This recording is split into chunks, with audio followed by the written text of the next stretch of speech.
있습니다. 안녕하세요. 이미지 처리팀의 김태수입니다. 제가 이번에 리뷰할 논문은 스파크라고 칭하는 Designing Multiple Convolutional Networks, Sparse and Hierarchical Mask Modeling입니다. 2023년 ICR에서 스포트라이트 받은 논문으로 마스크드 이미지 모델링 베이스드 제너레이티브 SSL 프레임워크에서 기존의 트랜스포머 기반 방법을 컨볼루션으로 대체하여 매우 우수한 성능을 보였다고 해서 선정해 보았습니다. 도움을 주신 이미지 처리팀 모두 감사드립니다. 그럼 본격적으로 발표를 시작하도록 하겠습니다. 진행은 인트로덕션, 릴레이티드 워크, 어프로치, 임피리컬 리절트, 서머리 앤 컨클루전 순서로 진행하도록 하겠습니다. 인트로덕션입니다. 버트 등장 이후 트랜스포머 기반의 NLP 모델에서 언라벨드 데이터를 활용한 마스크드 랭귀지 모델링 방법론들이 큰 성능 향상의 결과를 이루었는데요. 이후 마스크드 이미지 모델링의 출현으로 이어지면서 VRT로의 성공적으로 확장이 되었고요. 비전 분야에서도 트랜스포머 기반의 모델들이 좋은 성능을 보였고 BIT나 MAE 같은 논문들이 등장하게 되었습니다. 하지만 버트의 프리트레이닝 성공을 트랜스포머에서 컨브넷으로 확장하는 것을 아직 실현을 하지 못했는데요. 선구적인 연구에서는 버트가 나오기 전부터 진행되었는데 슈퍼바이즈드 러닝보다 훨씬 저조한 결과를 내었습니다. 그래서 넌 컨볼루셔널 모델이나 넌 마스크드 모델링을 제안하는 방향으로 많은 논문들이 발표가 되었습니다. 그렇다면 왜 비전 분야에서 많이 사용되었던 컨브넷을 마스크드 모델링을 적용했을 때 문제가 발생했는지를 살펴보면요. 첫 번째로 마스킹된 단어의 정보를 제거하는 방식이 컨브넷에서는 어렵다고 합니다.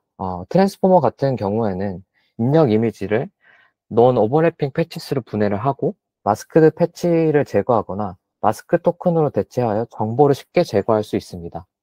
다시 말해 트랜스포머의 경우 다양한 길이의 가변적인 인풋 이미지 패치를 받을 수 있고 패치가 논 오버래핑하기 때문에 정보를 제거하는 게 쉬운 것입니다. 이에 반해 컨브넷 같은 경우에는 규칙적인 그리드에서 그 슬라이딩 윈도우 방식으로 중첩 처리를 하기 때문에 VIT처럼 마스크를 적용하는 것이 불가능한 방식입니다. 오른쪽 그림을 보면 컨브넷을 적용하기 위해 마스킹된 픽셀을 0으로 설정하는 모자이크 효과를 주는 제로 아우팅 방식을 생각할 수 있었는데요. 그림에서와 같이 데이터셋의 그 디스트리뷰션 시프트를 야기하므로 적절하지 않았다고 저자들은 설명을 하고 있습니다. 두 번째로 싱글 스케일 알고리즘은 멀티 스케일 피처스를 학습할 수 없는데요. 컨브넷의 경우 다양한 스케일에 대한 피처를 학습하기 위해 멀티 스케일의 하이라키컬 구조를 가지고 가는 경우가 많은데 NLP에서 유래된 마스크드 모델링은 싱글 스케일 알고리즘이었기 때문에 그대로 적용할 경우 큰 성능 향상이 없었다고 합니다. 이러한 문제점들을 명확하게 파악하여 버트가 컨브넷에 잘 적용할 수 있는 방법론인 스파크에 대해 자세히 알아보고자 합니다. 릴레이티드 워크입니다. 하이라키컬 비주얼 프로세싱 시스템에 대해 말씀드리고자 하는데요. 이미지 피라미드 기반의 FPN처럼 하이라키컬 구조는 비전 시스템에서 표준으로 인정받았었는데요. 시프트와 같은 많은 기초적인 피처 디스크립터를 통해서 피라미드 네트워크에서 다중 스케일의 레프레젠테이션을 추출을 하게 됩니다. 이러한 계층적 설계의 핵심은 그 스케일 불변 또는 스케일 공변의 특징을 추출하고 다양한 크기의 객체를 처리할 수 있게 하는 것이라고 저자들은 설명을 하고 있습니다. 다음은 비주얼 셀프 슈퍼바이즈드 러닝에 대한 내용인데요. 최근 그 대조학습이 셀프 슈퍼바이즈드 러닝의 주요 방법으로 자리를 잡았습니다. 대조학습의 발전으로 인해 그 모델 콜랩스 문제를 극복하는 방법들이 개발되었고 이 분야는 트랜스포머 기반의 마스킹 생성 사전학습 방법이 등장하기 전까지 그 비주얼 셀프 슈퍼바이즈드 러닝을 주도했는데요. 여기서 모델 콜랩스란 모든 현상에 대해 동일한 임베딩을 출력하는 현상으로 컨트라스티브 러닝 같은 이미지 그 포지티브 페어 같은 경우는 임베딩 벡터가 가깝게 나오도록 하고 다른 이미지인 네거티브 페어 같은 경우에는 멀어지도록 하는 그런 매트릭 러닝을 하는 기법인데 대조학습에서 네거티브 페어를 꼭 써주는 이유가 있는데 포지티브 페어만 사용할 경우 콜랩싱이 그 붕괴가 일어나기 때문입니다. 또한 NLP에서 그 마스크 언어 모델링의 성공에 영감을 받았고, 마스크드 이미지 모델링이 시각적 사전학습에서 큰 관심을 받게 되었는데, 그러나 이 방법론은 트랜스포머에 적합하게 설계된 것이 아니었기 때문에 계층적인 그런 컨버루션 모델에는 적용하기 어려웠기 때문이라고 합니다. 그래서 현재까지는 컨트라스티브 러닝, 즉 대조학습이 소타로 남아있는 상황이라고 저자들은 설명을 하고 있습니다. 다음은 스파스 컨볼루션에 대한 내용인데요.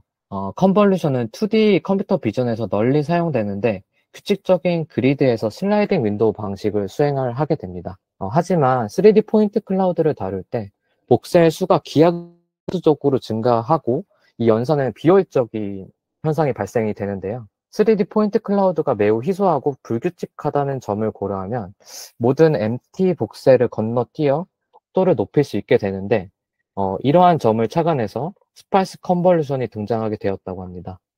논문의 저자들은 버트 스타일의 사전학습에서 3D 포인트 클라우드와 2D 마스크 이미지 사이의 유사성을 관찰을 했고요. 이러한 부분에서 저자들은 컨볼루션 계산 속도 자체를 높이는 것에 대한 목적이 아니라 컨브넷을 버트 마스크 모델링에 적응시키기 쉽게 하는 것을 목적으로 최초로 스파이스 컨볼루션을 적용했다고 설명을 하고 있습니다.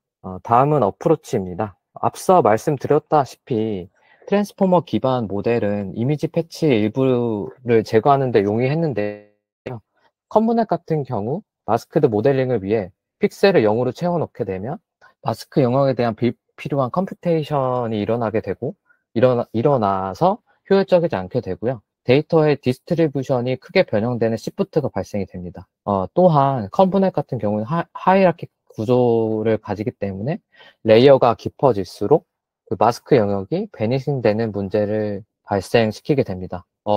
왼쪽 그림에서와 같이 프라블럼으로 표시된 부분을 보면 단 2번만으로 마스크 영역이 거의 다 사라지는 것을 보실 수 있는데요. 여기서 저자들은 스파스 컨볼루션을 사용해서 베니싱 문제를 해결했다고 합니다. 위에 그림 3에서 보시는 바와 같이 스파스 컨볼루션은 스파스 피처 맵에 마스킹된 위치를 건너뛰고 마스킹 되지 않는 지점에서만 계산을 수행을 하게 됩니다. 이는 컨볼루션을 통해 마스크 패턴의 모양이 변하지 않도록 도와주고 모든 컨볼루션 레이어에서 일관된 마스킹 효과와 비율을 보장하게 된다고 합니다. 또한 적용 효과로는 마스킹 되지 않는 영역에 대한 정보가 누락되는 것을 방지할 수 있고 컨브넷 백본을 수정할 필요 없이 바로 적용할 수 있는 편리함도 있고 그리고 마스크된 영역 외에 이미지 패치들에 대해서만 컨볼루션 연산을 수행하기 때문에 효율적이라고 합니다.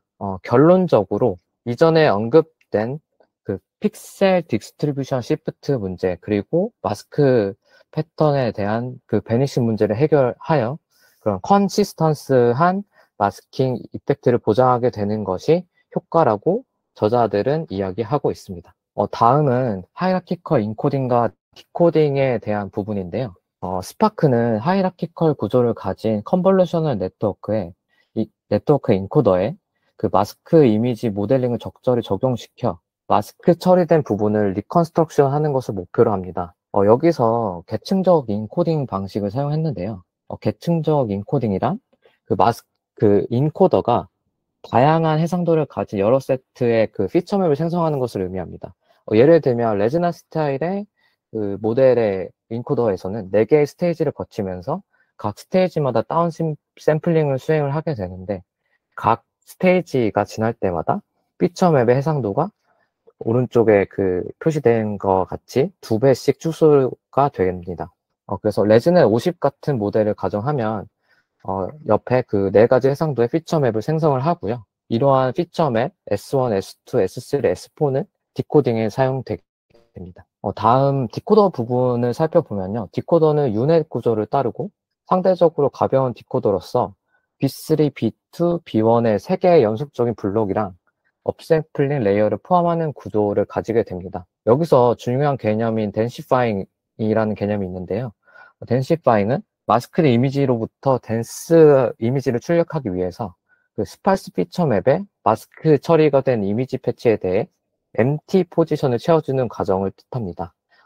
예를 들면 가장 작은 스파이스 피처인 S4의 empty 포지션에 대해서는 마스크 인베딩 M4가 적용되고 S'4를 얻을 수 있게 됩니다.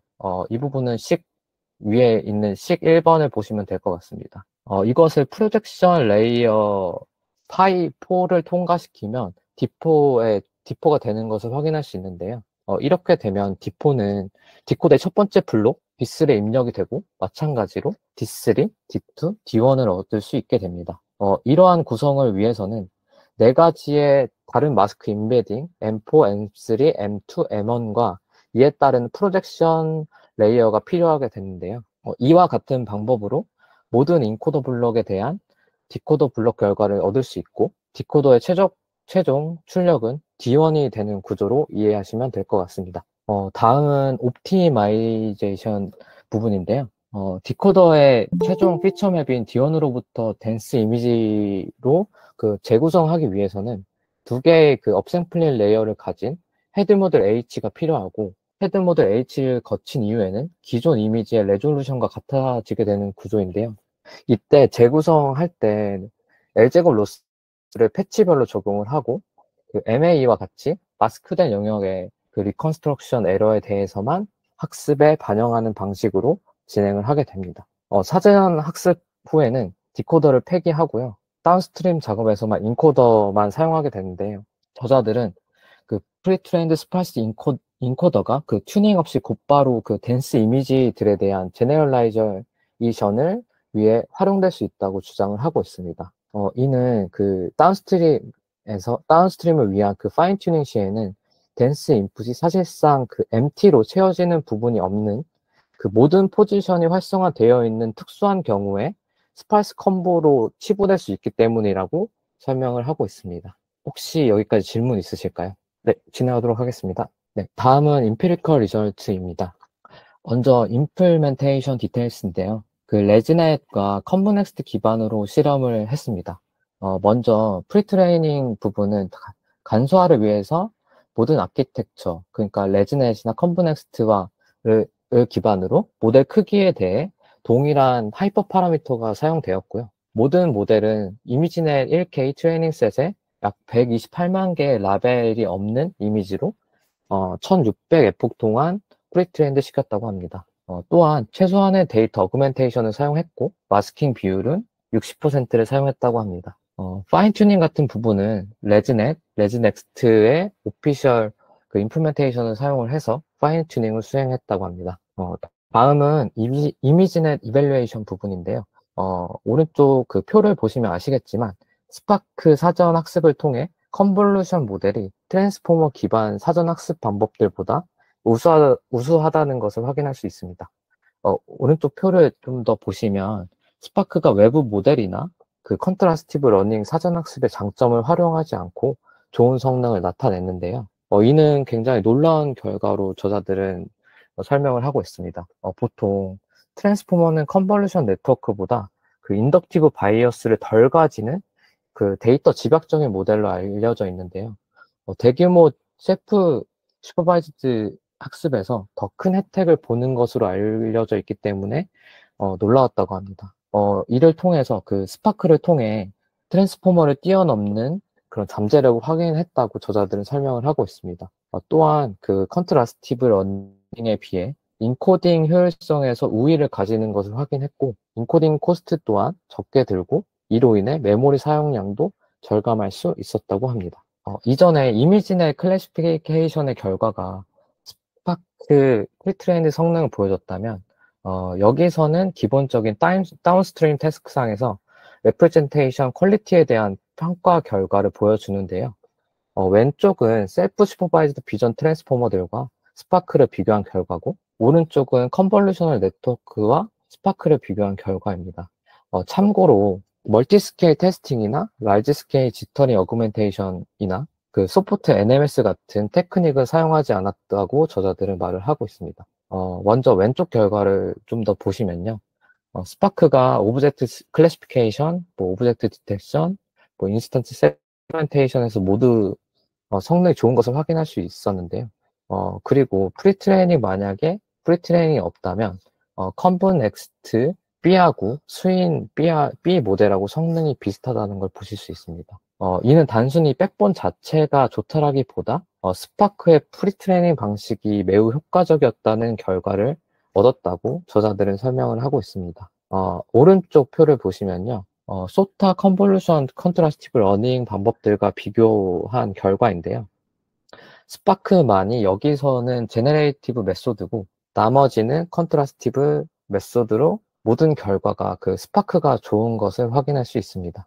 스파크는 리컨스트럭션 로스를 사용하는데 이는 레그레션 로스이다 보니까 기존의 컨트라스티브 러닝 모델의 그 인스턴스 클래시피케이션 로스보다 덴스하고 로컬라이즈 하는데 좋은 것을 확인했다고 합니다. 다음은 그 스케일과 어빌레이션 스터디, 그 비주얼라이제이션에 대한 결과인데요. 첫 번째로 레즈넷과 컨브넥스트의 크기별 슈퍼바이즈드 러닝과 그 스파크 러닝을 비교했을 때 모델이 커지거나 레졸루션이 높아질수록 스파크로 인한 성능 증가폭 자체가 더 큰 것을 확인할 수 있습니다. 그리고 어빌리에이션 스터디 같은 경우에는 마스킹, 하이라키 구조, APE, 로스, 에폭 등의 차이를 실험을 했는데요. 첫 번째로 세 번째 줄을 보시면 그 스팔스가 제로 아우팅으로 바뀌었을 때 그 슈퍼바이즈드 결과와 성능이 비슷해졌고요. 그 다음 줄 보시면 하이라키 그 아키텍처를 없애고 마지막 인코더 결과만 썼는데도 이것도 성능에 영향을 주는 것을 확인할 수 있습니다. 또한 AP 부분에 대해서도 AP를 더해줬는데 컨볼루션 인베딩에는 그렇게 쓸모가 없다는 것을 확인할 수 있습니다. 또한 마스크드 패치뿐만이 아니라 그 언마스크드 패치에 대해서도 로스를 고려를 했는데 오히려 성능 하락이 있었음을 좀 확인을 할 수 있었고요. 그리고 마지막으로 그 비주얼라이제이션 부분인데요. 두 번째 줄을 보시면 청록색으로 표시된 마스크 부분에서 얼마나 그럴듯하게 추측이 되는지 확인을 할 수 있었고요. 그리고 네 번째, 여섯 번째 컬럼에서 작은 엣지만 있는데도 불구하고 동그란 모양의 과일을 잘 복원하는 것을 보여주고 있습니다. 그리고 양말 같은 이런 세 번째 컬럼 같은 경우에도 복잡한 형상의 무늬를 나름 잘 복원하는 것을 보여주고 있습니다. 마지막으로 서머리 앤 컨클루전인데요. 서머리입니다. NLP 커뮤니티는 그 트랜스포머에서의 그 마스킹 모델링의 부상과 확산을 목격을 해서 이 패러다임을 비전 트랜스포머에 적용하려는 노력이 있었으나 그 트랜스포머에 특화된 알고리즘을 그 컨볼루션 네트워크에 적용할 때 문제가 발생했었습니다. 정리하자면 첫 번째로 기존의 컨볼루션 연산은 불규칙하고 무작위로 마스킹된 입력 이미지를 처리를 할 수가 없었고요. 두 번째 문제는 버트의 그 프리트레이닝의 단일 스케일 특성은 컨브넷의 그런 하이라키 구조와 일치하지 않아서 문제가 발생이 되었습니다. 그렇기 때문에 첫 번째 문제를 해결하기 위해서는 마스킹 되지 않은 픽셀을 3D 포인트 클라우드에 스팔스 복셀로 간주를 하고 이를 인코딩하기 위해 스팔스 컨볼루션을 사용을 했습니다.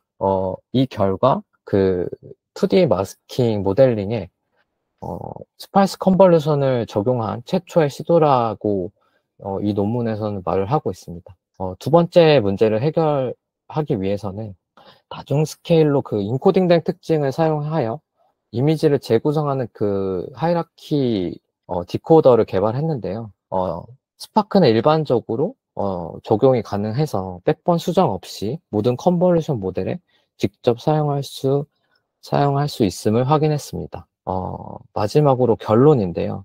본 논문은 그 버트 스타일의 그런 프리트레이닝 기법을 컨볼루셔널 네트워크에 백번 수정 없이 적용한 첫 번째 방법이고, 레즈넷이나 컨브넥스트 등의 다양한 CNN 기반 모델에 적용할 수 있음을 증명을 했습니다.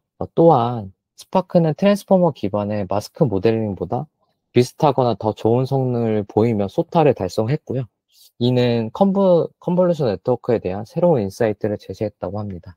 그리고 마지막으로 컨브넷에서 버트 스타일의 프리트레이닝이 유망한 미래를 보여주기 시작했고, 이로 인해 그 제너레이티브 프리트레이닝을 통해 컨브넷의 그 잠재력을 더 활용해서 비전 커뮤니티가 그 프리트레이닝, 파인튜닝 패러다임을 더 잘 받아들일 것으로 예상한다는 것이 최종 결론이 되겠습니다. 제가 준비한 부분은 여기까지고요. 이상으로 발표를 마치겠습니다. 감사합니다.